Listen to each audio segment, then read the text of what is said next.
தாவேக்கா எம்எல்ஏக்களை திமுக தரப்பு குதிரை பேரம் நடத்துவதற்கு பேரம் பேசின வழக்கில் இப்போது பார்த்திங்கன்னு சொன்னால் புதிய தலைமுறை ஊடகத்தினுடைய ஊடகவியலாளர் விஜயன் அவர்களை 2 முறை காவல்துறையினர் விசாரணைக்கு உட்படுத்தியிருக்கிறாங்க.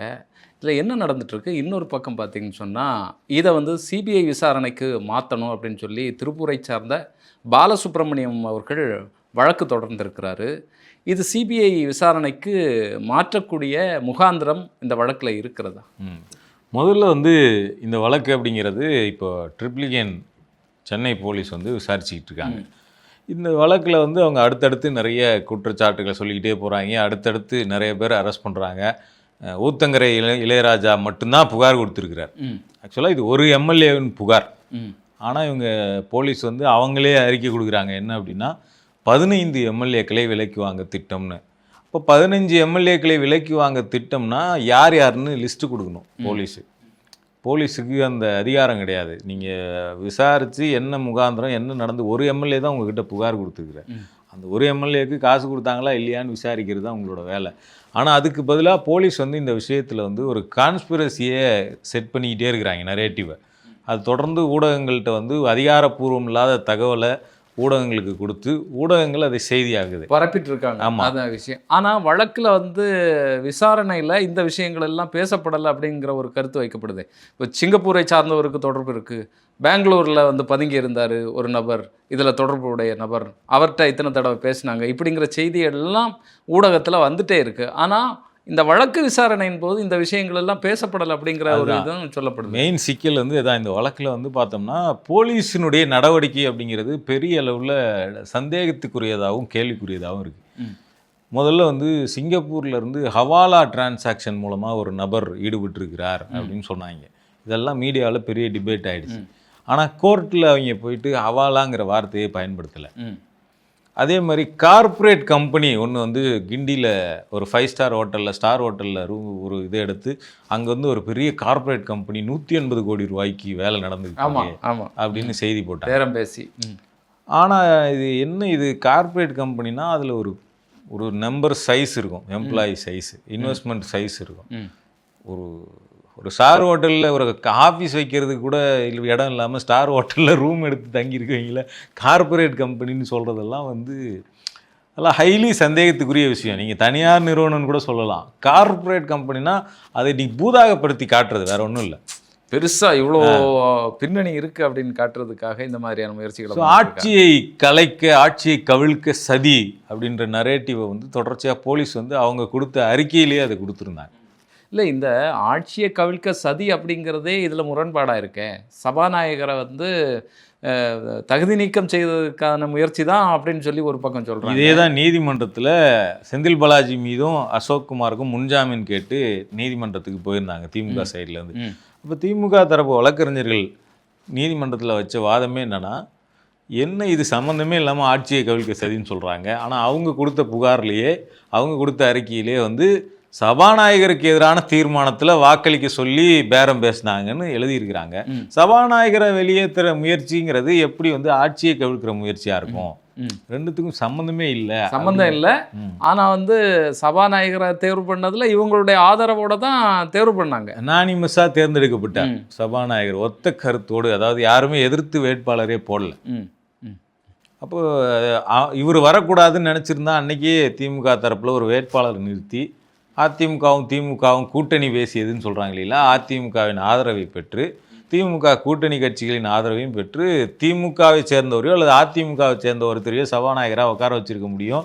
அப்போ இன்னுமே அதிமுக எம்எல்ஏக்கள்லாம் ராஜினாமா பண்ணி போகிறத அப்போவே தடுத்துருக்க முடியும். ஆனால் அந்த முயற்சியெல்லாம் செய்யலை இவங்க முன்னாடியே. அப்போ இப்போ சபாநாயகரை மாற்ற சதி பண்ணாங்க அப்படின்னு வழக்க போட்டுட்டு ஆட்சியை கவிழ்க்க சதி அப்படிங்கிற லைன் எடுத்து போலீஸ் போயிட்டுருக்கு. அப்போ இதெல்லாம் சேர்ந்து தான் இந்த வழக்கில் இன்றைக்கி என்ன வழக்கு போட்டிருக்காருன்னா, திருப்பூர்லேருந்து ஒருத்தருக்கு வழக்கு போட்டிருக்காரு. போலீஸினுடைய விசாரணை அப்படிங்கிறது நேர்மையாக இல்லை. அடிப்படையில் இந்த வழக்கில் புகார் கொடுத்தவர் ஆளுங்கட்சி எம்எல்ஏ. இந்த வழக்கை விசாரிக்கிற காவல்துறை ஆளுங்கட்சி முதலமைச்சரின் கீழே இருக்கக்கூடிய அவருடைய துறையின் கீழே வரக்கூடிய காவல்துறை. அப்போ அவங்க கட்சி எம்எல்ஏ கொடுத்த புகாரை அவங்க ஆட்சியில் இருக்கக்கூடிய போலீஸ் எதிர்கட்சியை டார்கெட் பண்ணுறாங்க. இந்த விசாரணை எப்படி நேர்மையாக நடக்கும்? அப்படிங்கிறது தான் இந்த விசாரணையில் இருக்கக்கூடிய சிக்கல். அப்போ இதை சிபிஐக்கு மாற்றணும் அப்படின்னு வழக்கு போடுறாங்க. அதுலேயும் அவங்க இன்னொரு முக்கியமான 2 பாயிண்ட்ஸ் வைக்கிறாங்க. என்ன அப்படின்னா, இந்த வழக்கில் இளையராஜா புகார் கொடுத்தார். இளையராஜா புகார் கொடுக்கறதுக்கு 2 நாளைக்கு முன்னாடியே, அதாவது அவர் புகார் கொடுக்கறதுக்கு முன்னாடியே வழக்கினுடைய ஆரம்ப கட்ட விசாரணையை போலீஸ் வந்து ஸ்டார்ட் ஆரம்பிச்சிட்டாங்க. புகார் கொடுத்தா தான் புகார்லேருந்து நீங்கள் வழக்கே விசாரிக்க முடியும். புகாருக்கு முன்னாடியே விசாரணை ஆரம்பிச்சுட்டு தான் அந்த இதில் குற்றம் சாட்டுறாங்க. அப்போ அதுக்கு முன்னாலே ஆரம்பிச்சிட்டுதுன்னா 2 நாளைக்கு பிறகு நம்ம வழக்கு போடுவோம், அதுக்கான ஆதாரங்களை எல்லாம் சேகரிச்சுட்டு வழக்கு போடுவோம், செட் பண்ணிட்டு செய்வோம் அப்படின்னு நினச்சாங்களா என்னன்னு தெரியல. அதே மாதிரி இளையராஜா வந்து ஊத்தங்கிற ஊர். அப்போ அவர் வந்து அவர்கிட்ட ஒருத்தவங்க பேரம் பேசினாங்கன்னா அந்த ஊர் போலீஸ் தான் எடுக்கணும் அந்த வழக்கை. ஆனால் இங்கே போலீஸ் வந்து சென்னை போலீஸ் எடுக்குது இந்த வழக்கை. அப்போ அவர் இங்கே தங்கியிருந்தார், இங்கே தங்கியிருந்த போது இந்த மீட்டிங் நடந்தது, கால் வந்ததுன்ற அடிப்படையில் அவர் இந்த ஊர் போலீஸ் வந்து அதை வாண்டடாக சென்னை போலீஸ் எடுக்கிறாங்க. அவங்க எடுத்து எஃப்ஐஆர் போடுறாங்க. இப்போ இது எல்லாமே இதில் வந்து கேள்விக்குரியதாக இருக்குது. அப்போ செந்தில் பாலாஜி வழக்கில் அவருக்கு முன்ஜாமீன் கேட்டப்போ எந்த நேரடி சாட்சியமுமே அவங்களால ப்ரொடியூஸ் பண்ணப்படலை. அதனால தான் நீதிமன்றம் வந்து முன்ஜாமீனை கொடுத்தாங்க. இல்லைன்னா கொடுத்துருக்க மாட்டாங்க. நேரடியாக எந்த சாட்சியமுமே கிடையாது. அவங்க வந்து எல்லாமே வந்து நாங்கள் கைது பண்ணிட்டு போனாங்கல்ல ஆட்களை, திருநாவுக்கரசு கைது பண்ணாங்க, அடுத்து செந்தில் பாலாஜி ஆதரவாளர்கள்னு சில பேரை கைது பண்ணாங்க. அவங்க போலீஸ் விசாரணையில் கொடுத்த வாக்குமூலம் அதுதான் சாட்சி. என்றைக்குமே போலீஸ் வாங்குகிற வாக்குமூலம் கோர்ட்டில் செல்லாது. ஏன்னா போலீஸ் எப்படி வாக்குமூலம் வாங்குவாங்கன்னு எல்லாருக்குமே தெரியும். இப்போ ஒருத்தர் அடித்து கொண்டு இருக்காங்கல்ல நாகர்கோயிலில், இது மட்டும் கிடையாது, புழல் ஜெயிலில் ஒருத்தர் நடந்திருக்கு, சம்பவம் இறந்துருக்கிறாரு.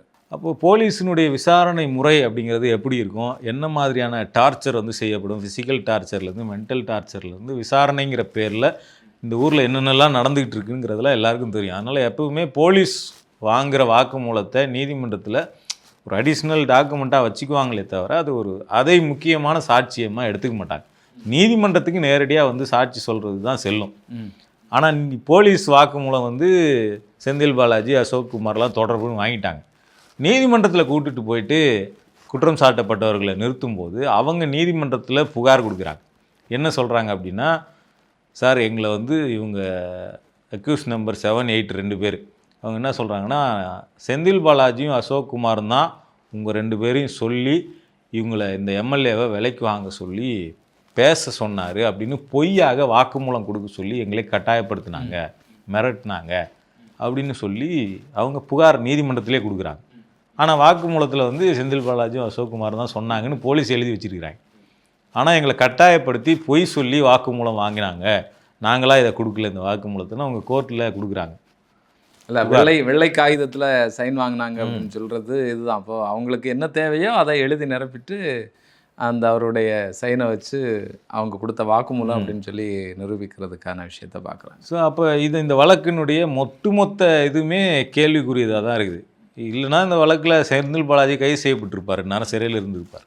எந்த சாட்சியமுமே கிடையாது. வாட்ஸ்அப் கால் ஹிஸ்ட்ரியை வச்சுக்கிட்டு எங்ககிட்ட ஆதாரம் இருக்குதுன்னு சொல்லிகிட்டு இருக்காங்க இப்போ வரைக்கும்.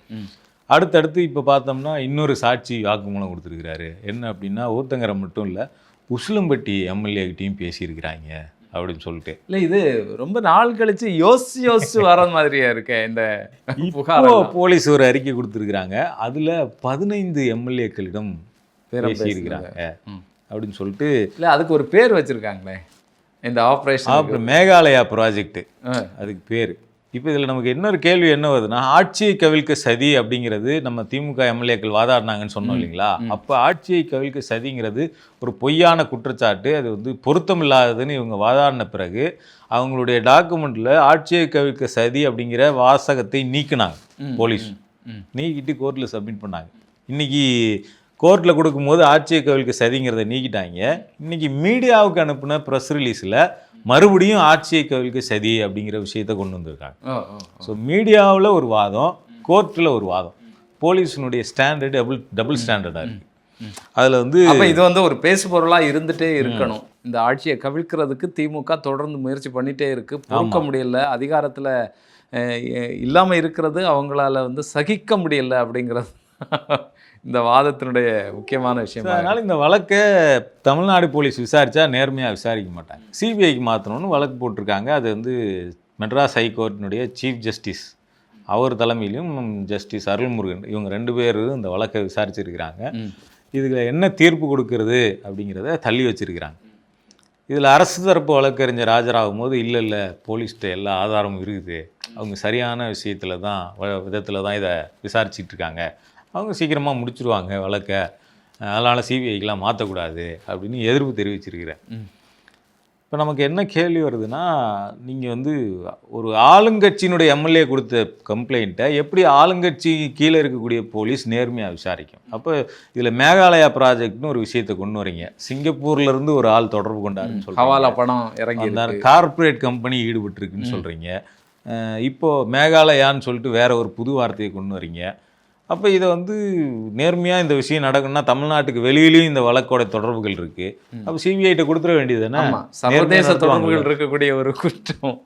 ஆமாம், தமிழ்நாடு போலீஸ் இந்த விஷயத்தில் நியாயமாகத்தான் இந்த வழக்கை கையாளுது அப்படின்னா தைரியமாக சிபிஐட்ட கொடுக்கலாமே, இன்னும் அவங்க இன்னும் எஃபெக்டிவாக விசாரிக்க முடியல. தமிழ்நாடு வெளியில் சிங்கப்பூர் வரைக்கும் கான்டாக்ட் போகுது. ஆமாம், இதை விட சிறப்பாக வந்து விசாரிப்பாங்க. ஏற்கனவே வந்து கடந்த திமுக ஆட்சியில் இந்த ஆம்ஸ்ட்ராங் கொலை வழக்கை வந்து சிபிஐ விசாரணைக்கு விடமாட்டோம் அப்படின்னு சொல்லி திமுக வாதாடிச்சு. இப்போ இவங்க ஆட்சி வந்த உடனே இந்த ஆம்ஸ்ட்ராங் கொலை வழக்கு வந்து சிபிஐ விசாரணைக்கு மாற்றப்பட்டிருக்கு. அப்போ இதில் எல்லாம் நீங்கள் வந்து அக்கறை எடுக்கக்கூடிய இந்த அரசு இதில் இந்த அக்கறை எடுத்திருக்கலாமே. பொதுவான நேர்மையான விஷயத்த சொல்லுவாங்க, உங்களுக்கும் சாதகமாக இல்லை அவங்களுக்கும் சாதகமாக இல்லை, என்ன விஷயம் நடந்ததோ சர்வதேச அளவில் உள்ள விஷயங்களை எல்லாம் எடுத்து அவங்களால வந்து பண்ண முடியும். ஆமாம், அந்த விதத்தில் வந்து சிபிஐ விசாரணை நியாயமானது தான். இப்போ இதில் எதிர்கட்சி இப்போ என்ன சொல்லுவாங்க, இப்போ என்ன சொல்லிக்கிட்டு இருக்காங்க, ஆல்ரெடி போலீஸ் வந்து ஒரு திரைக்கதையை வடிவமைச்சு இந்த மாதிரி பண்ணிகிட்டு இருக்காங்க, இது முழுக்க ஆளுங்கட்சியினுடைய சதி இந்த வழக்குன்னு சொல்கிறாங்க. அப்போ இந்த வழக்கு நீங்கள் என்ன டைரக்ஷனில் எடுத்துகிட்டு போனாலும் இது சதி அப்படிங்கிற கோட்பாட்டோடு தான் பார்க்கப்படும். அப்போ நீங்கள் சிபிஐட்ட கொடுத்துட்டீங்கன்னா அவங்களாலையும் சதின்னு சொல்ல முடியாது, நீங்களும் ஃப்ரீயாக இருக்கலாம், வழக்கு நேர்மையாக நடக்கும்ல. சதின்னு சொல்ல வேண்டிய அவசியம் வராதுல்ல சிபிஐ எடுத்துட்டாங்கன்னா இந்த வழக்கை. அப்போ அதை கேட்டு போட்டிருக்காங்க, அதனுடைய உத்தரவை வந்து தள்ளி வச்சுருக்கிறாங்க. இதில் இன்னொரு வேலையாக என்ன பண்ணியிருக்காங்கன்னா, ஊடகவியலாளர் புதிய தலைமுறை தொலைக்காட்சியினுடைய மூத்த பத்திரிகையாளர், அவர் வந்து விவாதங்கள் நடத்தக்கூடிய விஜயன், அவரை வந்து போலீஸ் வந்து நடுராத்திரியில் வந்து நீங்கள் விசாரணைக்கு வரணும்னு சொல்லி கூட்டிகிட்டு போயிட்டு அவருடைய ஃபோனை பிடுங்கி வச்சுருக்கிறாங்க, இன்னும் கொடுக்கல. அப்புறம் மறுபடியும் அடுத்த நாளும் விசாரணைக்கு வர வச்சு அவரை வந்து தொடர்ச்சியாக ஸ்டேஷன்லேயே வச்சுருக்காங்க 2 நாளாக. இது வந்து என்ன இங்கே நடக்குது அப்படிங்கிற ஒரு பதட்டத்தை உருவாக்குது. அவர் வந்து ஒரு தொலைக்காட்சியினுடைய பத்திரிகையாளர், அவருக்கே இங்கே வந்து ஃபோனை பிடுங்கி வச்சு நள்ளிரவில் கூட்டு போய் விசாரிக்கிற அளவுக்கு இந்த வழக்கில் அப்படி என்ன அர்ஜென்சி வந்தது? அதுதான் முதல் கேள்வி. இந்த வழக்குங்கிறது இன்னும் பணம் எதுக்கும் யாருக்குமே டிரான்ஸ்ஃபர் ஆகலை. 35 கோடி கொடுக்குறோன்னு சொன்னாங்க அப்படிங்கிறது தான் வழக்கு. 35 கோடிலாம் கைமாறல, ஒரு சில லட்சங்கள் ஏதோ கைப்பற்றப்பட்டதாக வேற. கைப்பற்றப்பட்டது, கை மாறப்பட்டது இல்லை. கைப்பற்றப்பட்டதுன்னா அவங்க வீட்டில் வச்சிருந்த பணம், அது வந்து இந்த வழக்கோட தொடர்புடைய பணமா இல்லையாங்கிறதெல்லாம் பின்னாடி தெரியும். வீட்டில் இப்போ என் வீட்டுக்கு வந்தால் கூட எங்கள் வீட்டில் கொஞ்சம் காசு இருக்கும், எல்லார் வீட்லேயும் காசு இருக்கும். ஆமாம், ஒரு வீட்டில் இருக்காங்கன்னா அவங்க சேஃப்டிக்குன்னு ஒரு 50,000 வச்சுருப்பாங்க வீட்டில். உடனே 50,000 கைப்பற்றப்பட்டது, 1 லட்சம் கைப்பற்றப்பட்டதுன்னா 1 லட்சம் என்ன அவங்க அனுப்பின காசா? அது என்னோடய சேஃப்டிக்காக எமர்ஜென்சிக்கு நான் வச்சுருக்கிற காசு வீட்டில். அப்போ அப்படி கைப்பற்றப்பட்ட பணம், அந்த பணம் வந்து இப்படி கைமாறப்பட்ட பணமாங்கிறதெல்லாம் இன்னும் விசாரிக்கப்படவே இல்லை. சரி, இப்போ வந்து இவரை வந்து என்ன சொல்கிறாங்கன்னா, இவர் வந்து அந்த ஐபிடிஎஸ் திருநாவுக்கரசோட தொடர்ச்சியாக தொடர்பில் இருந்தார், அவருக்கும் இவருக்கும் வந்து தொடர் கான்வர்சேஷன்ஸ் வந்து நடந்திருக்கு அப்படின்னு. புதிய தலைமுறையின் டிவியினுடைய இந்த வழக்கில் கைது செய்யப்படுவதற்கு முன்னாடி வரைக்கும் ஐபிடிஎஸ் திருநாவுக்கரசு ஒரு எலெக்ஷன் ஸ்ட்ராட்டஜிஸ்ட். அந்த நபர் வந்து தாவேகா தான் இந்த தேர்தலில் 30-35% ஓட்டு வாங்கணும்னு தமிழ்நாட்டில் சொன்ன ஒரே ஆள் அவர் தான். அப்போ தாவேகாவின் ஆதரவாகத்தான் அவர் கருத்து கணிப்புலாம் நடத்தியிருக்கிறார். அவர் வந்து தொடர்ச்சியாக புதிய தலைமுறை டிபேட் ஷோவில் நைட்டில் விஜயனோட தொடர்ச்சியாக நிறைய முறை பங்கேற்றிருக்கிறார். அப்போது ஒரு ஊடகவியலாளருங்கிற முறையில் டிபேட் ஷோவில் பங்கேற்கக்கூடிய ஒருத்தரோட ஒரு ரிப்போர்ட்டர் வந்து தொடர்ச்சியாக தொடர்பில் தான் இருப்பாங்க. ஏன்னா நாளைக்கு ஒரு டிபேட் ஷோக்கு வரணும்னா கூப்பிட்டா வருவாங்கன்னா அவங்களோட ஒரு ரிலேஷன்ஷிப்பை மெயின்டைன் பண்ணணும். அரசியல்வாதிகள்லேருந்து பத்திரிகையாளர்கள்லேருந்து எல்லாரோடையும் ஊடகவியலாளர்கள் ஒரு ரிலேஷன்ஷிப்பை மெயின்டைன் பண்ணுவாங்க. தொடர்ச்சியாக ஏதாவது ஒன்று கம்யூனிகேட் பண்ணிக்கிட்டே இருப்பாங்க. என்ன ஒன்றுனா நாளைக்கு அப்போ தான் தகவல் கிடைக்கும் அப்படிங்கிறதுனால. இதை வந்து வச்சுக்கிட்டு இவர் தொடர்ச்சியாக தொடர்பில் இருந்தார், இந்த வழக்கு குறித்தெல்லாம் அவர் முன்னாடியே பேசியிருக்கிறாரு அப்படின்னு சொல்லி ஒரு ஊடகவியலாளரை நள்ளிரவில் கூட்டும் போகிறது, இது என்ன கேரக்டர்னே நம்ம கேள்விக்கு உட்படுத்த வேண்டியிருக்கு அரசாங்கத்தினுடைய கேரக்டரை. இல்லை, இதில் ஒரு கேள்வி எனக்கு எழுதுறது, இவ்வளோ பிரபலமான ஒரு ஊடகவியலாளரை கைது பண்ணும்போது அதில் உண்மை இல்லாமல் இருக்குமா அப்படிங்கிற ஒரு கேள்வி வந்து பொது சமூகத்திட்ட இருக்குது. அப்படி இல்லாமையா கைது பண்ணுவாங்க? அப்போ இருக்கும், தொடர்பு இருக்கும், பேசினான்னா அதற்கான ஆதாரங்கள் இருக்கும். இல்லாமல் இந்த ஆட்கள் எல்லாம் கைது பண்ண மாட்டாங்களே, அரசியல்வாதிகளை கைது பண்ணுறாங்க, அது வேற. இப்படி ஒரு பார்வை இருக்கு. எஃப்ஐஆர் போடுங்க, யார் வேண்டான்னு சொன்னாங்க, உங்களுக்கு முகாந்திரம் இருக்குதுன்னா எஃப்ஐஆர் போடுங்க. ஃபோனை பிடுங்கிட்டு போய் விசாரிக்க வேண்டிய தேவை எங்கேருந்து வருது? நீங்கள் தான் எல்லாரும் ஃபோனையும், ஐபிடிஎஸ் திருநாவுக்கரசோட ஃபோன் உங்ககிட்ட இருக்குல்ல, அவர் ஃபோனில் இல்லாத வேறு என்ன விஜயனோட ஃபோனில் இருக்க போகுது? விஜயனும் அவரும் பேசிக்கிட்டாருன்னா விஜயனும் அவரும் என்ன பேசுனாங்கன்னு ஐபிடிஎஸ் திருநாவுக்கரசு ஃபோன்லேயே இருக்கும்ல. ஆமாம், விஜயன் ஃபோனை பிடுங்க வேண்டிய அவசியம் எங்கேருந்து வருது? ஒரு ஊடகவியலாளரை அச்சுறுத்துதல் அப்படிங்கிறது இது வந்து ஒட்டுமொத்த ஊடகவியலாளர்களுக்கும் கொடுக்கக்கூடிய அச்சுறுத்தல். இந்த வழக்கில் வந்து பல பேர் வந்து இதில் இருக்கக்கூடிய சிக்கல்களை பற்றி பேசிகிட்டு இருக்காங்க. அப்போ இது ஒரு விஜயனுக்கு கொடுக்கக்கூடிய அச்சுறுத்தல் அப்படிங்கிறது ஒட்டுமொத்த ஊடகவியலாளர்களுக்கும் கொடுக்கக்கூடிய அச்சுறுத்தல். நாங்கள் இதை தான் செய்வோம். ஊடகவியலாளர்களையே மதிக்காமல் ப்ரெஸ் மீட் அப்படிங்கிறத வந்து ஒரு தேவையில்லாத ஒரு சடங்கு அப்படின்னு கருதக்கூடிய ஒரு முதலமைச்சர் இங்கே ஆட்சியில் இருக்கிறாரு. அவரோட ஆட்சியில் ஊடகவியலாளரை நள்ளிரவில் கூட்டு போயிட்டு போலீஸ் விசாரிக்கிறாங்க. விசாரிக்கிறதுக்கு போலீஸுக்கு உரிமை இருக்குது, யாரும் இல்லைன்னு சொல்லலை. ஆனால் அதுக்கு ஒரு மெத்தட் இருக்குது. நைட்டு 12 மணிக்கு 1 மணிக்கெலாம் போய் வீட்டுக்கு போயிட்டு எல்லாரையும் போயிட்டு அச்சுறுத்துறது தான் போலீஸோட வேலையா? இந்த ஜென்சி டிஎம்கேனுடைய அன்பானந்த வீட்டுக்கு நைட்டில் போனாங்க. ஐபிடிஎஸ் திருநாவுக்கரசை கைது பண்ணது நைட்டில் கைது பண்ணாங்க. முக்தார் திருவண்ணாமலைக்கு போயிட்டு இருக்கும்போது அவரை பிடிச்சி நடு வழியில் போகிற வழியில் நிறுத்தி வேறு வண்டியில் வந்து கூட்டிகிட்டு போனது நைட்டில். இப்படி எல்லாமே வந்து நைட்டு 11 மணிக்கு மேலே 12 மணிக்கு மேலே வந்து அரெஸ்ட் பண்ணுறதுனா இது என்ன கல்ச்சர் தமிழ்நாட்டில் உருவாகிட்டு இருக்கு அப்படிங்கிறது ஒரு பெரிய கேள்வியாக இருக்குது. விசாரிக்கணும்னா நியாயப்படி சம்மன் கொடுத்தீங்கன்னா அவர் விசாரணைக்கு ஆஜராக போகிறார். நீங்கள் கொஸ்டின் பண்ண போகிறீங்க. இப்போ அனிதா ராதாகிருஷ்ணனுக்கு சம்மன் கொடுத்தாங்க, அவர் ஆஜரானார். அது தாண்டி அவரை கைது பண்ணாங்க, அது வேறு விஷயம். அந்த மாதிரி இவருக்கு சம்மன் கொடுத்தீங்கன்னா இவர் விசாரணைக்கு ஆஜராக போகிறாரு, விசாரிக்க போகிறீங்க, திருப்பி வர போகிறார், அவ்வளோதான். அவருக்கு தொடர்பு இருக்குதுன்னு நீங்கள் சொன்னீங்கன்னா, உங்களுக்கு ஆதாரம் இருந்ததுன்னா வழக்கு போட போகிறீங்க, அவர் மேலே எஃப்ஐஆரில் பேர் சேர்க்க போகிறீங்க. அதை விட்டுட்டு நீங்கள் நள்ளிரவில் பூந்து தூக்குறது அப்படிங்கிறது ஊடகவியலாளர்களுக்கு விடப்பட்ட அச்சுறுத்தல், சவால். இதில் வந்து பார்த்தீங்களா, ஒரு பெரிய டிவியில் வேலை பார்க்குறவரே தூக்கிட்டாங்க. அப்போ வந்து நீங்கள் யூடியூப்லலாம் உட்காந்து பேசிகிட்டு இருக்கீங்கன்னா நீங்களாம் என்னன்னு பாரு, அவரே வந்து தூக்கிட்டாங்கன்னா நீங்களாம் யாருன்னு பார்த்துக்குங்க. உங்களுக்கெல்லாம் கேட்கக்கூட ஆள் கிடையாது உங்களை தூக்குனா. அப்போ நீங்களாம் பார்த்து பேசுங்க அப்படிங்கிறது இதில் இருக்கக்கூடிய அச்சுறுத்தல். முக்தார்கிட்ட அங்கே போலீஸ் வந்து நேரடியாகவே சொல்லியிருக்கிறாங்க, டிவிக்கு ஆதரவாக போடுங்களேன் வீடியோ அப்படின்னு சொல்லியிருக்கிறாங்க. அனிதா ராதாகிருஷ்ணன் ஒரு எம்எல்ஏ, முன்னாள் அமைச்சர், அவரை கூட்டிகிட்டு போய் வச்சு போலீஸ் விசாரிக்கும் போது ஏன் சார் இருக்கிறீங்க, டிவிகேல சேர்ந்துருங்களேன் நான் சொன்னாங்கன்னு சொல்லிட்டு அவர் புகார் கொடுத்துருக்குறேன். இப்போ இதில் நமக்கு என்ன கொஸ்டின் வருதுன்னா, எல்லாருக்கிட்டையுமே இந்த மாதிரி சொல்லக்கூடிய, இந்த மாதிரி ஒரு அப்ரோச் பண்ணக்கூடிய போலீஸ், இந்த அரசு ஊடகவியலாளர்களுக்கு மட்டும் இல்லாமல் யூடியூபர்ஸ்லேருந்து தாவேக்காவுக்கு எதிராக வந்து சமூக வலைதளங்களில் கருத்து பதிகிற, ரீல்ஸ் போடுற எல்லாருக்கும் ஒரு எச்சரிக்கையை விஜயனுக்கு விசாரணை மூலமாக விட்டுருக்கு. இப்போ இதில் வந்து மேகாலயா ப்ராஜெக்ட்டு அப்படின்னு ஒன்று போடுறாங்க இல்லைங்களா. மேகாலயா ப்ராஜெக்ட்டுக்கு இவ்வளோ இம்பார்ட்டண்ட் கொடுக்கக்கூடிய தாவேக அரசு திமுக தரப்புலேருந்து புகார் கொடுத்துருக்குறாங்க, ஆளுநர்கிட்டையும் கொடுத்துருக்குறாங்க, லஞ்ச ஒழிப்புத்துறையிலையும் கொடுத்துருக்குறாங்க. திமுகவிலிருந்து நிறைய எம்எல்ஏக்களை வந்து தாவேகாவினர் வந்து பேரம் பேசி விலை பேசி வர சொன்னாங்க அப்படின்னு சொல்லிட்டு புகார் கொடுத்துருக்குறாங்க. அந்த புகாரில் வந்து யார் யாரெல்லாம் கூப்பிட்டாங்கங்கிற விவரங்களையும் சேர்த்து கொடுத்துருக்குறோம் அப்படின்னு சொல்லிட்டு இது வரைக்கும் 2 முறை ஆளுநரை பார்த்துட்டாங்க, 2 புகார் டிவிஎஸ்சிக்கு அனுப்பப்பட்டுடுச்சு, அடுத்ததாக நீதிமன்றத்துக்கும் நாங்கள் போக போகிறோம் அப்படின்னு சொல்லியிருக்கிறாங்க. அப்போ மேகாலயா ப்ராஜெக்டை பற்றி இவ்வளோ ஒர்க் பண்ணக்கூடிய தாவேக அரசு போலீஸு ஆப்ரேஷன் எல் அப்படின்னு ஒன்று தமிழ்நாட்டில் நடந்துக்கிட்டு இருக்கு. அது என்ன அப்படின்னா, அதிமுகவினுடைய எம்எல்ஏக்களெல்லாம் தூக்குறது, திமுக எம்எல்ஏக்களெல்லாம் தூக்கிட்டு பெரும்பான்மை இல்லாத தாவேக அரசை பெரும்பான்மையாக மாற்றுறது அப்படின்னு ஆல்ரெடி 6 எம்எல்ஏக்கள் உங்கள் கூட வந்திருக்கிறாங்க. அப்போ இந்த ஆப்ரேஷன் எல்லை பற்றி ஏன் விசாரிக்க மாட்டுறாங்க அப்படிங்கிறதும் இந்த வழக்கில் பேசப்பட்ட முக்கியமான இல்லை, விஷயம். இது ஆப்ரேஷன் எல்லை பற்றி ஒரு முக்கியமான இந்தியாவினுடைய ஊடகமே வந்து எழுதியிருக்காங்க. அவங்க வந்து எந்த ஆதாரம் இல்லாமல் எழுத மாட்டாங்க. நாளைக்கு ஒரு சிக்கல் வந்தாச்சுன்னு சொன்னால் அந்த ஆதாரங்களை காட்டுறதுக்கும் அவங்க தயாராக இருப்பாங்க. அப்போ அந்த நேரத்தில் இதையும் செய்யலாமே. ஆமாம், அந்த அதுதான் இப்போ விசாரணை நீங்கள் நேர்மையான அரசாக இருந்தால் இந்த விஷயத்தையும் பார்க்கலாம். இப்போ கோர்ட்டில் அதையும் சொல்லியிருக்கிறாங்க. ம். நீங்கள் வந்து தாவேக்கா எம்எல்ஏக்கள் கொடுத்த கம்ப்ளைண்ட் மூலம் வந்து இவ்வளோ இம்பார்ட்டன்ஸ் கொடுத்து இவ்வளோ பேரை கைது பண்ணக்கூடிய அரசு போலீஸ் வந்து ஏன் திமுக எம்எல்ஏக்கள், அதிமுக எம்எல்ஏக்கள், அமமுகவினுடைய தலைவர் இவங்க கொடுத்த புகார்லலாம் இன்னும் எஃப்ஐஆர் கூட போடலை, நடவடிக்கை எதுவுமே எடுக்கலை? இது கிளியராக ஒரு கிளியராக ஒரு பயாஸ்டாக இருக்குது போலீஸு. இந்த போலீஸ் இந்த வழக்கை விசாரித்தா அது நியாயமாக இந்த விசாரணை நடக்காது. அதில் செந்தில் பாலாஜியிலேருந்து பல பேரை வந்து அவங்க டார்கெட் பண்ணி அவங்கள சிறையில் அடைக்கணுங்கிறதுக்காகவே இந்த வழக்கு ஜோடிக்கப்பட்டு நடைபெறுது. இதை சிபிஐக்கு மாற்றணும்னு இந்த வழக்குக்குள்ளே போயிருக்கிறாங்க. ஸோ இதனுடைய தீர்ப்பை வந்து நாங்கள் அப்புறமா சொல்கிறோம் அப்படின்னு தள்ளி வச்சுருக்கிறாங்க.